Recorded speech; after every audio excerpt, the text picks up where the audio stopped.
मैं अपने कॉलेज के थर्ड ईयर में हूँ और मुझे बहुत कुछ सीखने को मिला, बहुत कुछ समझ में आया, बहुत कुछ ऑब्जर्व किया एंड बहुत कुछ मैं आज रिग्रेट भी करता हूँ। आज उसमें से 3 रिग्रेट के बारे में मैं बात करूंगा। सबसे पहला रिग्रेट कि कंटेंट क्रिएशन को हल्के में लेना। मैंने कंटेंट क्रिएशन स्टार्ट किया सेकेंड ईयर में आकर, जो कि मुझे स्टार्ट करना चाहिए पहले दिन से, मतलब कि फर्स्ट ईयर के पहले दिन से। ये गलती कभी मत करना कि कंटेंट क्रिएशन को बिल्कुल इग्नोर कर दिया, लाइटली ले लिया। प्लीज कंटेंट क्रिएशन करो, यूट्यूब पे वीडियोस बनाओ, इंस्टाग्राम पे रील्स बनाओ।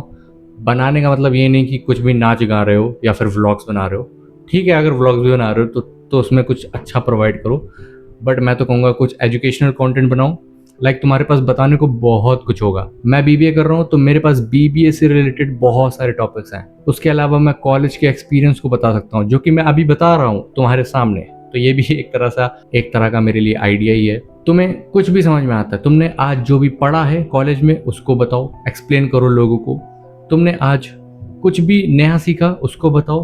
तुम्हें आज कुछ अच्छा नहीं लगा, पसंद नहीं आया या बहुत पसंद आया, उसको एक्सप्लेन करो। तुम्हें आज कहीं पे कोट लिखा हुआ मिल गया एंड तुम्हें बहुत अच्छा लगा वो कोट, तुम उसको एक्सप्लेन करो रील के थ्रू, वीडियो के थ्रू, वॉटएवर, बट वीडियोस बनाओ, कंटेंट क्रिएशन करो अपने कॉलेज टाइम में। बिकॉज इसकी तुम एडवांटेजेस देखोगे तो तुम्हारे दिमाग में क्या क्या आएगा? फॉलोअर्स, सब्सक्राइबर, व्यूज, पैसा, फेम। इसमें से कुछ भी नहीं। इसमें से तुम्हारे लिए फ़ायदे वाली बात क्या है कि तुम्हारी सोशलाइजिंग वाली जो स्किल होती है वो अच्छी हो जाएगी। कैमरा से जो तुम शर्माते हो वो ख़त्म हो जाएगा। जो तुम्हारे वर्ड्स फंबल होते हैं, हेजिटेशन जो होती है, अटकते हो जो तुम लोगों से बात करने में, कन्वर्सेशन में, वो तुम्हारी अच्छी हो जाएगी। पब्लिक स्पीकिंग अच्छी हो जाएगी, तुम्हारा कॉन्फिडेंस बिल्ड होगा। तो please try content creation. First year से स्टार्ट करो। मैंने बहुत लेट किया, बट एटलीस्ट मैं कर रहा हूँ, कंटिन्यू कर रहा हूँ। लेकिन मैं तुम लोगों को बताना चाहता हूँ, जो लोग कॉलेज में गए हैं, प्लीज़ कंटेंट क्रिएशन करो। दूसरा, इंटर्नशिप। फर्स्ट ईयर से इंटर्नशिप मिलना बहुत मुश्किल होता है, मैं मानता हूँ, क्योंकि तुम अभी नए हो, तुम्हारे पास कोई स्किल नहीं है, रेज्यूमे नहीं है। लेकिन ट्रस्ट मी, अगर तुम 12th पास हो, तुम्हें कुछ भी आता है छोटा मोटा, या फिर नहीं भी आता है, तो भी उसके लिए अनपेड इंटर्नशिप होती हैं। अगर तुम ऑनलाइन सर्च करोगे ऑफ कैंपस, मतलब कैंपस के अलावा, क्योंकि कैंपस में तुम्हें अभी इंटर्नशिप नहीं मिलेगी, क्या पता मिल जाए तो अच्छी बात है, नहीं मिल रही तो ऑनलाइन अप्लाई करो। मेरे कहने का मतलब ये है कि इंटर्नशिप करो, और सिर्फ एक डोमेन के लिए नहीं, हर एक डोमेन के लिए। मतलब अगर तुम बीसीए में हो, तुम्हारा टेक फील्ड है, लेकिन अगर तुम सेल्स में इंटर्नशिप कर रहे हो तो कोई गलत बात नहीं है। तुम एचआर में इंटर्नशिप कर रहे हो, कोई गलत बात नहीं है। तुम मार्केटिंग में कर रहे हो, कोई गलत बात नहीं, क्योंकि ये जो 3 साल का ड्यूरेशन है, टेन्योर है तुम्हारे पास, इसका यूज़ करो। You have to experiment. तुम्हें अपनी पर्सनालिटी को चेंज करना है तो बहुत सारी इंटर्नशिप करो। तुम्हारा ही फ़ायदा है, तुम्हारे पास एक्सपीरियंस होगा, तुम्हारे पास लोगों से सीखने का मौका होगा। वर्कशॉप पे विजिट्स करो अगर तुम्हारे कॉलेज कंडक्ट करवाते हैं तो। अगर नहीं कराते तो मैंने कहा ऑफ कैंपस ज़रूर जाओ।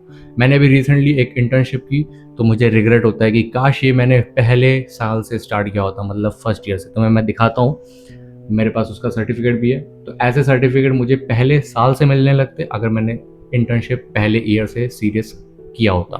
बट अनफॉर्चुनेटली मैंने इसको बहुत लाइटली लिया और थर्ड ईयर में मैंने ये इंटर्नशिप की। तो प्लीज़ इसको इग्नोर मत करना। थर्ड चीज़ एंड लास्ट चीज़ जो बहुत ज़्यादा इंपॉर्टेंट है, फ्रेंडशिप। मैं तुमको रियल एग्जांपल देता हूँ मेरी क्लास का। मेरी क्लास में 40 से 50 बच्चे हैं। 40 से 50 बच्चे में से फर्स्ट ईयर के पहले दिन सबकी दोस्ती बड़ी अच्छी हो गई थी। 40 से 50 में लगभग 10 ऐसे ग्रुप बने थे जो अलग अलग बट गए थे, मतलब कि 5 लोग इसमें, 5 लोग उसमें, 5 लोग इसमें। पूरे साल तक ग्रुप ठीक था। अब लास्ट ईयर में क्या है ना कि 40 में से लगभग 20 बच्चे आते हैं डेली। उसमें से जो ग्रुप्स बने थे वो सब अब पिछड़ चुके हैं। दोस्ती में डी बचा ही नहीं है। तो ये जो कॉलेज की फ्रेंडशिप होती है ना, ये सिर्फ नाम की फ्रेंडशिप होती है, कभी तुम्हारी लाइफ का साथ नहीं देने वाली। 10 में से 2% चांस होता है कि यस, कोई एक ऐसा दोस्त बन जाए या कोई पार्टनर बन जाए जो तुम्हारा पूरी लाइफ साथ दे। लेकिन मैं 100% श्योर हूँ कि भाई दोस्ती उतनी नहीं चलने वाली। जो फर्स्ट ईयर में दोस्ती थी ना, वो थर्ड ईयर में पूरी की पूरी ख़त्म हो चुकी होगी।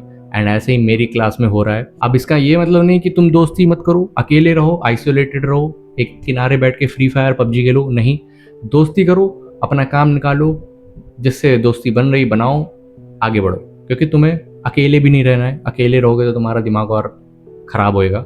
तो चुपचाप दोस्ती करो, ठीक है। बस अटैचमेंट मत रखना कि यार वो दोस्त ने तो मेरे को छोड़ दिया थर्ड ईयर आते आते तक। ये बहुत कॉमन है। इसको एक्सेप्ट करो, आगे बढ़ो, तुम्हारी भी लाइफ होगी, तुम्हारे जो भी दोस्त बनेंगे वो क्या पता जॉब करने निकल जाएं, किसी और सिटी में शिफ्ट हो जाएं, कुछ की तो बैक लगी होगी, कुछ लोग फेल हो चुके होंगे। So please be serious and be careful about friendship in college. By the way इतना ही था वीडियो में। अगर तुम लोग चाहोगे तो मैं इसके और भी पार्ट्स बनाऊंगा, बहुत कुछ है मेरे पास बताने को, बट ये 3 जो चीज़ें थी ना मुझे शेयर करनी थी एंड मैंने शेयर की। बाकी all the best for your college. इन तीनों टॉपिक पे ज़रूर ध्यान देना, content creation, internship and the last friendship.